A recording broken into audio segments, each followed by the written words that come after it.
بسم اللہ الرحمن الرحیم۔ پیارے بچوں، السلام علیکم ورحمۃ اللہ وبرکاتہ۔ اللہ تبارک و تعالیٰ آپ سب کو ہمیشہ شاد و آباد اور خوشحال رکھے، آمین۔ امید ہے آپ نے اسلامیات میں اب تک کروایا گیا تمام کام بہت اچھی طرح سمجھ کر مکمل کر لیا ہوگا۔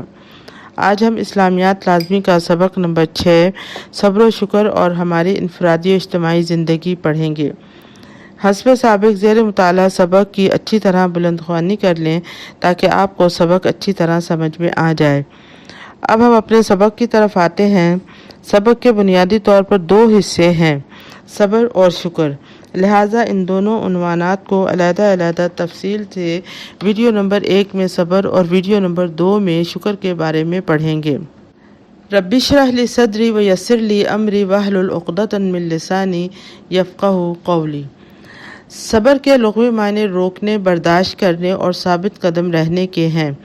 شرعی اصطلاح میں صبر سے مراد اللہ کی رضا کے لیے تکلیف، صدمے اور مشکل حالات کو خندہ پیشانی کے ساتھ برداشت کرنا ہے، یعنی دکھ، تکلیف، بیماری اور جنگ کی حالت میں اپنے نفس پر قابو رکھنا، گھبرانے کے بجائے ثابت قدمی، استقامت اور مستقل مزاجی کا مظاہرہ کر کے اپنے رب پر مکمل بھروسہ رکھنا ہے۔ انسانی زندگی میں نشیب و فراز آتے ہی رہتے ہیں، مسائل و آلام سے سابقہ پڑتا رہتا ہے۔ شاید ہی کوئی شخص ایسا ہو جس کی زندگی رنج و غم سے دوچار نہ ہو، مسائل اور دشواریوں سے اس کا واسطہ نہ پڑا ہو۔ ہر شخص مختلف نوعیت کے مسائل سے دوچار ہے۔ مصائب بھی آتے ہیں، دکھ درد بھی برداشت کرنا پڑتے ہیں، لیکن انسان کا روحانی کمال اسی میں پوشیدہ ہے کہ وہ مصائب و آلام کو ہنسی خوشی اور خندہ پیشانی سے برداشت کرے اور یہ سمجھ لے کہ اس کا کام عمل کرنا ہے، کامیابی یا ناکامی اللہ کے ہاتھ میں ہے۔ صبر کے معاملے میں عام طور پر یہ غلط فہمی پائی جاتی ہے کہ انسان مصیبت کے وقت بے کسی کی تصویر بن جائے۔ بے کسی، مجبوری اور لاچاری کی حالت میں کچھ نہ کر سکنا اور رو کر کسی تکلیف و مصیبت کو برداشت کر لینا ہرگز صبر نہیں۔ حقیقت یہ ہے کہ یہ صبر کا غلط مفہوم ہے۔ اسلام جب صبر کی تاکید کرتا ہے تو اس کا مطلب یہ نہیں ہوتا کہ انسان اپنے حق کے لیے جدوجہد نہ کرے، بلکہ اس کی غرض و غایت یہ ہوتی ہے کہ انسان دکھ اور مصیبت میں اپنے نفس کو بے قراری سے روکے، ہمت نہ ہارے، بد دل نہ ہو، ضبط نفس، ثابت قدمی اور استقامت سے کام لے۔ چنانچہ صبر کے عمل میں ارادے کی مضبوطی اور عزم کی پختگی ضروری ہے۔ انسانی زندگی میں مصائب و آلام، دکھ، تکلیف اور ناموافق حالات آتے ہی رہتے ہیں۔ ان کو برداشت کرنے کے بعد ہی ایک مسلمان کا ایمان مضبوط ہوتا ہے۔ قرآن پاک میں سورہ بقرہ کی آیت نمبر 155 میں اللہ تعالیٰ کا ارشاد ہے، ترجمہ: اور ہم کسی نہ کسی طرح تمہاری آزمائش ضرور کریں گے، دشمن کے خوف سے، بھوک پیاس سے، مال و جان اور پھلوں کی کمی سے، اور ان صبر کرنے والوں کو خوشخبری دے دیجیے۔ اس کے علاوہ قرآن کریم میں حضرت لقمان نے اپنے بیٹے کو صبر کی تلقین اس طرح فرمائی کہ وَاصْبِرْ عَلَىٰ مَا أَصَابَكَ إِنَّ ذَلِكَ مِنْ عَزْمِ الْأُمُورِ، اور ترجمہ: اور جو مصیبت تم پر آئے صبر کرنا، بے شک یہ بڑے عزم کی بات ہے۔ سورہ لقمان آیت نمبر 17۔ اللہ تعالیٰ نے قرآن پاک میں نماز کے ذریعے مدد حاصل کرنے کی تلقین اس طرح فرمائی ہے، یا ایھا الذین آمنوا استعینوا بالصبر والصلاۃ، اے ایمان والو، صبر اور نماز سے مدد حاصل کرو۔ سورہ بقرہ آیت نمبر 153۔ صبر اختیار کرنے والوں کو دنیا و آخرت میں حقیقی کامیابی کی خوشخبری ان الفاظ میں سنائی گئی ہے، وبشر الصابرین، ترجمہ: اور صبر کرنے والوں کو خوشخبری سنا دیجیے۔ قرآن مجید میں سورہ بقرہ کی آیت نمبر 177 میں اللہ تعالیٰ نے سچے اور پرہیزگاروں پر آلام و مصائب میں صبر کرنے کی شرط لگائی اور صبر کے ذریعے ہی ان کی صداقت اور تقوی کو ثابت کر کے ان کے اعمال صالحہ کو مکمل فرمایا۔ ارشاد ربانی ہے، ترجمہ: اور تنگی اور تکلیف میں، نیز جنگ کے وقت صبر و استقلال کے خوگر ہوں، ایسے ہی لوگ ہیں جو سچے کہلانے کے مستحق ہیں، اور یہی لوگ ہیں جو متقی ہیں۔ نبی کریم صلی اللہ علیہ وسلم کی حیات طیبہ صبر و استقامت کی شاندار مثال ہے۔ رسول اللہ صلی اللہ علیہ وسلم نہ صرف خود بہت بڑے صابر انسان تھے بلکہ اپنی امت کو بھی صبر کی تلقین فرمائی۔ نبی کریم صلی اللہ علیہ وسلم نے اپنے متعدد ارشادات میں صبر کی اہمیت کو واضح فرمایا ہے۔ چنانچہ نبی اکرم صلی اللہ علیہ وسلم نے ایک عورت کو نصیحت کرتے ہوئے ارشاد فرمایا، صبر وہ ہے جو مصیبت کے آغاز میں کیا جائے۔ ایک صحابی نے رسول اللہ صلی اللہ علیہ وسلم سے عرض کیا، یا رسول اللہ صلی اللہ علیہ وسلم، مجھے کچھ نصیحت کیجیے۔ آپ صلی اللہ علیہ وسلم نے فرمایا، کہو میں ایمان لایا اللہ پر اور اس پر ثابت قدم رہو۔ صبر سے متعلق ارشادات نبوی صلی اللہ علیہ وسلم ہیں کہ صبر ایمان کی چمک دمک ہے۔ صبر کرو ناپسندیدہ شے کے ملنے پر اور صبر کرو پسندیدہ شے کے چھن جانے پر۔ ایمان صبر اور سخاوت کا نام ہے۔ صبر کا ایمان کے ساتھ وہی تعلق ہے جو سر کا جسم کے ساتھ ہے۔ ایک صحابی نے آپ صلی اللہ علیہ وآلہ وسلم سے دریافت فرمایا، صبر جمیل کیا ہے؟ آپ صلی اللہ علیہ وسلم نے فرمایا، ایسا صبر جس میں کوئی حرف شکایت زبان پر نہ آئے۔ صبر ایک ایسا عظیم اور اعلیٰ فضیلت والا عمل ہے جس کو اللہ تعالیٰ نے اپنے نبیوں اور رسولوں کی صفت قرار دیتے ہوئے فرمایا، اور اسماعیل اور ادریس اور ذوالکفل سب ہی صبر کرنے والوں میں سے تھے۔ قرآن و حدیث میں صبر کے بے شمار فضائل و برکات بیان کیے گئے ہیں۔ مثلاً بے حساب اجر و ثواب کی نوید سنائی گئی ہے۔ قرآن پاک میں سورہ زمر آیت نمبر 10 میں اللہ تعالیٰ ارشاد فرماتا ہے، بے شک صبر کرنے والوں کو ہی ان کا ثواب بے حساب دیا جائے گا۔ سورہ ہود کی آیت نمبر 11 میں اللہ تعالیٰ ارشاد فرماتا ہے، ہاں مگر جو لوگ صبر سے کام لیتے ہیں اور نیک عمل کرتے ہیں یہی لوگ ہیں جن کے لیے بخشش اور بہت بڑا اجر ہے۔ اللہ کی تائید و نصرت کا ذریعہ، جو لوگ انفرادی و اجتماعی زندگی میں صبر کا دامن ہاتھ سے نہیں چھوڑتے انہیں اللہ کی تائید و نصرت حاصل ہوتی ہے۔ سورہ انفال کی آیت نمبر 46 میں اللہ تعالیٰ ارشاد فرماتا ہے، ان اللہ مع الصابرین، بے شک اللہ صبر کرنے والوں کے ساتھ ہے۔ صبر کامیابی کا ذریعہ ہے۔ اگر ہر مسلمان زندگی کے ہر میدان میں خصوصاً میدان جنگ میں صبر سے کام لیں تو قرآن کے مطابق اپنے سے 10 گنا زیادہ طاقتور دشمن پر بھی غالب رہیں گے۔ چنانچہ سورہ انفال کی آیت نمبر 65 میں اللہ تعالیٰ ارشاد فرماتا ہے، ترجمہ، اگر تم میں 20 ثابت قدم رہنے والے ہوں گے تو وہ 200 پر غالب رہیں گے۔ دنیا و آخرت میں کامیابی کا ذریعہ، دنیا و آخرت میں حقیقی کامیابی کی خوشخبری کے حقدار وہی لوگ ہیں جو صبر اختیار کرتے ہیں۔ سورہ بقرہ کی آیت نمبر 155 میں ارشاد ہوتا ہے، ترجمہ، اور خوشخبری سنا دیجیے صبر کرنے والوں کو۔ اللہ سے محبت کا ذریعہ، صبر کرنے سے اللہ تعالیٰ کی محبت حاصل ہوتی ہے۔ سورہ آل عمران کی آیت نمبر 146 میں ارشاد ہوتا ہے، واللہ یحب الصابرین، اور اللہ تعالیٰ صبر کرنے والوں سے محبت کرتا ہے۔ جنت کے حصول کا ذریعہ، صبر کرنے والے اللہ کے انعام اور اس کی رحمتوں کے مستحق ہیں۔ اللہ تعالیٰ انہیں جنت میں داخل کرے گا۔ حدیث قدسی میں ہے کہ جب میں کسی مومن بندے کی محبوب چیز اس دنیا سے اٹھا لیتا ہوں پھر وہ ثواب کی نیت سے صبر کرے تو اس کا بدلہ جنت ہے۔ ایک اور حدیث قدسی میں اللہ تعالیٰ فرماتا ہے، جب میں اپنے بندے کو اس کی 2 محبوب چیزوں یعنی 2 آنکھوں کی وجہ سے آزمائش میں مبتلا کرتا ہوں تو میں اس کے عوض اس کو جنت عطا کرتا ہوں۔ بخشش و مغفرت کا ذریعہ، حضرت عبداللہ بن مسعود رضی اللہ تعالیٰ عنہ سے روایت ہے کہ آپ صلی اللہ علیہ وسلم نے ارشاد فرمایا، جو بندہ کسی جانی و مالی مصیبت میں مبتلا ہو اور وہ کسی سے اس کا اظہار اور شکوہ نہ کرے تو اللہ کا ذمہ ہے کہ وہ اس کو بخش دے گا۔ ایک اور حدیث قدسی میں اللہ تعالیٰ فرماتا ہے، میری عزت و جلال کی قسم، میں جس شخص کی مغفرت کرنا چاہتا ہوں اسے دنیا سے اس وقت تک نہیں اٹھاتا جب تک اس کا ہر گناہ جسم میں بیماری دے کر یا رزق میں تنگی کر کے بے باک نہیں کر دیتا۔ انبیاء کرام علیہم السلام کی پوری زندگی اخلاق حسنہ کی تصویر ہوتی ہے، خواہ وہ نبوت سے پہلے کی ہو یا نبوت کے بعد کی۔ انبیاء کرام علیہم السلام نے جب بھی لوگوں کو دین کی طرف بلایا تو انہیں مخالفت کے طوفان کا سامنا کرنا پڑا، لیکن نہ تو ان کے حوصلے پست ہوئے اور نہ ہی وہ تبلیغ کے راستے میں ڈگمگائے۔ چنانچہ قرآن کریم نے انبیاء کرام علیہم السلام کے صبر کی تعریف سورہ آل عمران کی آیت نمبر 146 میں ان الفاظ میں کی ہے۔ ترجمہ: اور بہت نبی ہو چکے ہیں جن کے ساتھ ہو کر بہت اللہ والے لڑے ہیں، سو نہ تو انہوں نے ہمت ہاری ان مصائب کی وجہ سے جو ان پر اللہ کی راہ میں واقع ہوئے، اور نہ انہوں نے کمزوری دکھائی اور نہ انہوں نے اپنے آپ کو جھکایا۔ اللہ ایسے ہی ثابت قدم لوگوں سے محبت رکھتا ہے۔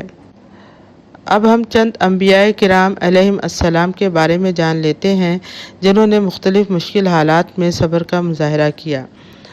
صبر چونکہ انبیاء کرام علیہم السلام کی خاص صفت ہے، بعض میں یہ صفت اس درجہ کمال کو پہنچ گئی کہ قرآن نے خصوصیت کے ساتھ اس کا ذکر فرمایا ہے۔ حضرت یعقوب علیہ السلام بیٹوں سے جھوٹی خبر سن کر کہ حضرت یوسف علیہ السلام کو بھیڑیے نے کھا لیا ہے، فرماتے ہیں بلکہ تمہارے دلوں نے ایک بات گھڑ لی ہے تو صبر ہی بہتر ہے، اور جو باتیں تم بنا رہے ہو ان پر اللہ ہی کی مدد درکار ہے۔ پھر دوسرے بیٹے کے مصر میں روک لیے جانے کا حال سن کر کہتے ہیں حضرت یعقوب نے کہا نہیں، بلکہ تمہارے دلوں نے اپنی طرف سے بات بنا لی ہے، اب تو میرے لیے صبر ہی بہتر ہے، کچھ بعید نہیں کہ ان قریب اللہ میرے پاس ان سب کو لے آئے۔ حضرت ایوب علیہ السلام پر جسمانی اور مالی ہر طرح کی مصیبتیں آئیں، مگر وہ راضی برضا رہے۔ ان کی تعریف خود اللہ تعالیٰ نے سورہ صاد آیت نمبر 44 میں اس طرح فرمائی ہے۔ ترجمہ: بے شک ہم نے ایوب کو بڑا صبر کرنے والا پایا، وہ بہترین بندے تھے، واقعی وہ اللہ سے خوب لو لگائے ہوئے تھے۔ اسی طرح حضرت ابراہیم علیہ السلام کو خواب میں اپنے بیٹے حضرت اسماعیل علیہ السلام کو ذبح کرنے کا حکم ہوا۔ بیٹے سے خواب بیان کرنے کے بعد جب بیٹے سے رائے پوچھی تو حضرت اسماعیل علیہ السلام نے فرمایا کہ اے والد محترم، آپ وہی کیجئے جس کا آپ کو حکم دیا جا رہا ہے، انشاءاللہ آپ مجھے صبر کرنے والوں میں سے پائیں گے۔ اپنے آپ کو قربانی کے لیے پیش کر دینا کوئی آسان کام نہیں، لیکن حضرت اسماعیل علیہ السلام انتہائی بلند حوصلے اور صبر و استقامت کے ساتھ اللہ تعالیٰ کی مرضی کے سامنے سر جھکا دیتے ہیں۔ صبر سے متعلق مختلف انبیاء کرام کے واقعات بیان کیے گئے۔ اب ہم نبی پاک صلی اللہ علیہ وسلم کی حیات طیبہ سے صبر کا مفہوم سمجھ لیتے ہیں۔ یہ حقیقت ہے کہ جو کمالات علیحدہ علیحدہ انبیاء کرام علیہم السلام میں تھے، آپ صلی اللہ علیہ وسلم کی ذات گرامی ان سب سے متصف تھی۔ بقول شاعر، جتنے فضائل جتنے محاسن ممکن میں ہو سکتے تھے ممکن، حق نے کیے سب ان میں فراہم صلی اللہ علیہ وسلم۔ آپ صلی اللہ علیہ وسلم نے اللہ کے دین کی خاطر بے شمار مصائب و آلام برداشت کیے، لیکن صبر و تحمل کا دامن کبھی ہاتھ سے نہ چھوڑا۔ چنانچہ حکم دیا گیا وَاصْبِرْ عَلَىٰ مَا يَقُولُونَ، اور ان کے کہے پر صبر کیجیے۔ اہل مکہ نے آپ صلی اللہ علیہ وسلم کو ہر طرح کی ذہنی و جسمانی اذیتیں دیں۔ آپ صلی اللہ علیہ وسلم توحید کا پیغام پہنچانے جہاں بھی جاتے، آپ صلی اللہ علیہ وسلم کا سگا چچا ابو لہب وہاں جا کر لوگوں کو آپ سے بدظن کرنے کی کوشش کرتا، ہر جگہ آپ کے پیچھے پیچھے لگا رہتا۔ یہ کم ظرف صرف آپ صلی اللہ علیہ وآلہ وسلم کے پیغام کی تکذیب ہی نہیں کرتا تھا، بلکہ رستوں میں پتھر بھی مارتا رہتا تھا، جس سے آپ کی ایڑیاں خون آلود ہو جاتی تھیں۔ اسی طرح جب نبی کریم صلی اللہ علیہ وسلم کے دوسرے صاحبزادے عبداللہ کا انتقال ہوا تو ابو لہب کو اس قدر خوشی ہوئی کہ اس نے فوراً یہ خوشخبری اپنے ساتھیوں کو سنائی۔ ابو لہب آپ صلی اللہ علیہ وسلم کا پڑوسی بھی تھا۔ دوسرے پڑوسیوں کے ساتھ مل کر آپ کے گھر کے اندر گندگی پھینک کر آپ کو ستاتا تھا۔ ابو لہب ہر جگہ نبی پاک صلی اللہ علیہ وسلم کی مخالفت میں سرگرم عمل رہتا تھا۔ آپ صلی اللہ علیہ وسلم نے ایک مرتبہ فرمایا کہ میں دو بہت خراب پڑوسیوں کے درمیان تھا، ابو لہب اور عقبہ بن معیط۔ یہ دونوں گوبر اور لید اکٹھی کر کے لے آتے تھے اور یہ گندگی میرے دروازے پر پھینک دیا کرتے تھے۔ نماز کے دوران عقبہ بن ابی معیط نے آپ کی پیٹھ پر اونٹ کی اوجڑی ڈال دی۔ ابو جہل، جس کا اصلی نام عمرو بن ہشام تھا، نے نبی پاک صلی اللہ علیہ وسلم کو جان سے مارنے کی دھمکی دی۔ مکہ کے تمام قبائل نے نبی اکرم صلی اللہ علیہ وسلم اور ان کے تمام خاندان کا 3 سال تک معاشی مقاطعہ کیے رکھا۔ 3 سال تک شعب ابی طالب میں آپ مصائب کا صبر و استقامت کے ساتھ مقابلہ کر کے تبلیغ دین فرماتے رہے۔ نبی پاک صلی اللہ علیہ وسلم نے طائف میں شدید زیادتی، گالیوں اور سنگباری کو برداشت کیا اور ان کے حق میں بد دعا کرنے کے بجائے دعا فرمائی، اللہم اغفر لقومی انہم لا یعلمون، اے اللہ میری قوم کی مغفرت فرما اس لیے کہ وہ نہیں جانتے۔ دین کی تکمیل کے لیے اہل کفار کی تکالیف کے باعث آپ صلی اللہ علیہ وسلم کو اپنا آبائی وطن مکہ چھوڑنا پڑا، لیکن آپ نے صبر و تحمل کا دامن ہاتھ سے نہ چھوڑا۔ پیارے بچوں، یہ تھے وہ چند واقعات جو ہمارے نبی صلی اللہ علیہ وسلم نے دین اسلام کی خاطر برداشت کیے اور کبھی حرف شکایت زبان پر نہ لائے۔ انسانی زندگی میں بہت سے ایسے مقام آتے ہیں جہاں اسے اپنے آپ کو مختلف طریقوں سے روکنا اور ثابت قدمی کا مظاہرہ کرنا ہوتا ہے۔ امام غزالی فرماتے ہیں کہ اپنے آپ کو اس طرح روکنا جس طرح عقل اور شریعت کا تقاضا ہے، یعنی جن چیزوں سے عقل اور شریعت روکے ان سے رکنا صبر ہے۔ چنانچہ صبر اعلیٰ اخلاق کی بہت سی صورتوں میں مختلف ناموں سے نظر آتا ہے۔ مثلاً خواہش نفس میں صبر کرنا ضبط نفس ہے۔ میدان جنگ میں صبر کا نام شجاعت ہے۔ پریشان کن مصیبت جھیلنے والی قوت صبر کا نام وسعت حوصلہ ہے۔ کم سے کم لذتوں پر صبر کرنا قناعت ہے، وغیرہ۔ غرض لفظ صبر انتہائی وسیع مفہوم کا حامل ہے۔ کہیں اس سے مراد مقصد پر جمے رہنا ہے تو کہیں ثابت قدمی اور عفو و درگزر ہے۔ کہیں صبر نفس پر قابو رکھنے کے لیے آتا ہے تو کبھی اس سے مراد دل کی مضبوطی اور مشقتوں کا برداشت کرنا ہے۔ اب ہم صبر کی ان اقسام کو سمجھ لیتے ہیں جو ہماری انفرادی اور اجتماعی زندگی پر اثر انداز ہوتی ہیں۔ عبادت اور اطاعت کی مشقتوں میں صبر کرنا، یعنی انسان شرعی ممنوعات سے اپنے آپ کو بچائے اور فرائض کی ادائیگی کے لیے ہر وقت تیار رہے۔ مثلاً سردیوں میں ٹھنڈے پانی سے وضو کرنا یا دوسروں پر اپنا مال خرچ کرنا ناگوار گزرتا ہے، لیکن اللہ کی رضا کے لیے زکوٰۃ اور صدقہ خیرات کرنا، صبح کو نرم بستر چھوڑ کر سر بسجود ہونا، طرح طرح کے کھانوں سے محروم ہو کر روزہ رکھنا، ہر طرح کا خطرہ مول لے کر سچ بولنا وغیرہ سب عبادت اور اطاعت کی مشقتوں میں صبر کرنا ہے۔ نفس کو گناہوں کی طرف مائل ہونے سے روکنا، انسان کا نفس اور شیطان اسے برے کاموں پر اکساتا رہتا ہے۔ وہ جب دیکھتا ہے کہ ایک گنہگار، دھوکے باز، رشوت خور کو ہر طرح کا عیش و آرام میسر ہے، لوگوں کا حق غصب کر کے آسائش کی زندگی گزار رہا ہے، تو اس کا ایمان ڈگمگا جاتا ہے اور اس کا نفس اسے گناہوں کی ترغیب دیتا ہے۔ مگر وہ مسلمان جو اللہ کے حکم پر راضی ہے، ان باتوں کی ہرگز پرواہ نہیں کرتا۔ برائی کا جواب برائی سے نہ دینا، یعنی عفو و درگزر سے کام لینا، یہ بھی صبر کی ایک اہم قسم ہے۔ بد اخلاقی کے بدلے بد اخلاقی کا طریقہ نہ اپنانا بلکہ تحمل کا مظاہرہ کرنا۔ سورہ نحل کی آیت نمبر 126 میں اللہ تعالیٰ کا ارشاد ہے، ترجمہ: اور اگر تم لوگ کسی کے ظلم کا بدلہ لو تو اتنا ہی بدلہ لو جتنی زیادتی تمہارے ساتھ کی گئی ہے، اور اگر صبر کرو تو یقیناً صبر کرنے والوں کے حق میں بہتر ہے۔ میدان جنگ میں ثابت قدمی سے مقابلہ کرنا، اسلام نے جہاد کو عبادت قرار دیا ہے اور مسلمانوں کو ترغیب دی گئی ہے کہ اگر میدان جنگ میں مسلمان ثابت قدم رہیں اور صبر کا مظاہرہ کریں گے تو اللہ کی مدد ان کے شامل حال ہوگی اور وہ اپنے سے 10 گنا زیادہ دشمن پر غالب رہیں گے۔ چنانچہ سورہ انفال کی آیت نمبر 65 میں اللہ تعالیٰ فرماتا ہے، ترجمہ: اے نبی صلی اللہ علیہ وسلم، مسلمانوں کو جہاد کی ترغیب دو۔ اگر تم میں 20 آدمی ثابت قدم رہنے والے ہوں گے تو وہ 200 کافروں پر غالب رہیں گے، اور اگر 100 ایسے ہوں گے تو 1000 کافروں پر غالب رہیں گے۔ کسی عزیز چیز سے محروم ہو جانے پر راضی برضا رہنا۔ انسان کی فطرت ہے کہ جب تک کوئی چیز اس کو نہ ملے اس کی اتنی شدید خواہش نہیں ہوتی، لیکن جب نعمت مل جانے کے بعد چھن جائے تو اس کا احساس بہت شدید ہوتا ہے۔ مثلاً اگر کوئی عیش و آرام کی زندگی بسر کرنے کے بعد بے بسی کا شکار ہو جائے تو ایسے موقع پر حوصلہ رکھنا مشکل ہوتا ہے۔ یہ اللہ تعالیٰ کی طرف سے آزمائش ہوتی ہے۔ قرآن کریم میں یہی کہا گیا ہے کہ ہم تمہیں مال، اولاد اور رزق کی کمی سے آزمائیں گے۔ پھر یہ ہدایت بھی ملتی ہے کہ جس کا ایمان زیادہ پختہ ہوتا ہے اس کی آزمائش بھی اتنی ہی سخت ہوتی ہے۔ مختصر یہ کہ صبر کا مرتبہ بڑی بڑی نیکیوں کے برابر ہے۔ اس سے انسان کی پچھلی غلطیاں اور کوتاہیاں حرف غلط کی طرح مٹ جاتی ہیں۔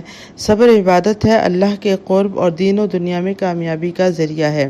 چنانچہ ہمیں چاہیے کہ اللہ تعالیٰ کی رضا کے لیے ہر قسم کی پریشانی، دکھ، تکلیف اور صدمے کو خندہ پیشانی سے برداشت کریں اور اپنے رب پر مکمل بھروسہ رکھیں کہ ہمارے ہر عمل کی کامیابی یا ناکامی کا انحصار اللہ تعالیٰ کی ذات پر ہے۔ اللہ تعالیٰ سے دعا ہے کہ وہ ہمیں ہر طرح کے مصائب و آلام کا صبر و استقامت کے ساتھ مقابلہ کرنے کی توفیق عطا فرمائے، آمین۔ ویڈیو نمبر 2 میں انشاءاللہ شکر کے بارے میں تفصیل سے پڑھیں گے۔ والسلام اللہ علیکم ورحمتہ وبرکاتہ۔